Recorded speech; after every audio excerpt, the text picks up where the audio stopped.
Big story for us here tonight, so we have team coverage. Randy Wallace and Sherman Desselle are both live from Deer Park. We're going to begin tonight with Sherman Desselle.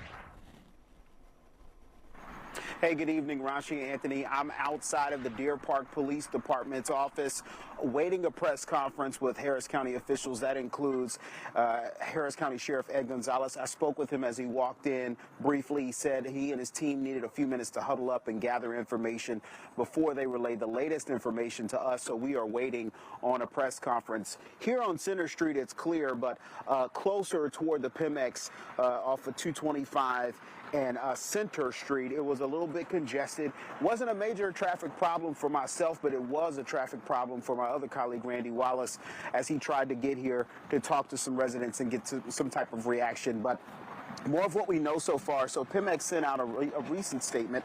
They kind of gave a timeline. They confirmed that a gas release was reported at one of their operating units at 4:40 p.m. The incident is contained to their site. They said that it has been isolated. They said their primary concerns right now are to ensure the safety of everyone involved and to secure the facility. They also said that they're closely monitoring air quality and are not detecting any off-site impacts. So again, like you said, this turned dangerous for a lot of people. One person reported dead, several others injured, and a massive part of that neighborhood close to PEMEX was under shelter-in-place order. And so things are changing by the 30 minutes, by the hour. So we're waiting to hear from Sheriff Ed Gonzalez within the next few minutes. In the meantime, I'm going to toss it to my colleague Randy Wallace. He's over closer to the site of 225 and Center. Randy, what are you seeing? Yeah, that's right, Sherman. The PEMEX plant is right behind me. We're not seeing any kind of flames or anything like that. Now, originally, this was thought to be an explosion, and according to the company, that's not the case. It was a gas release. And as you pointed out, Sherman, it really created havoc on traffic. At one point, people were being diverted off of 225 at Beltway 8. Now, here in this general area, a number of businesses, they've closed down. There's a gas station here and a Jack in the Box.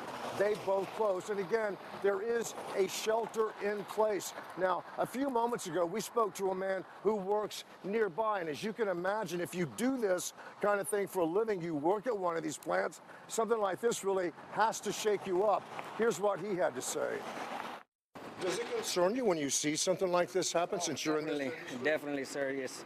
To be honest, it's scary because since we work around the whole plants and everything, you know, anything could really go off. So it's pretty scary.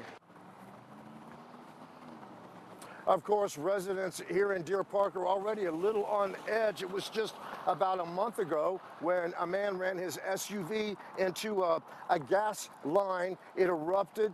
Luckily, or unfortunately, he was the only one that was killed, but a number of houses were destroyed. People were kept away from their houses for several days. Of course, that's not going to be the case here. Again, the company says this is isolated, and of course, we'll keep you posted on the latest. Reporting live from Deer Park, Randy Wallace, Fox 26 News.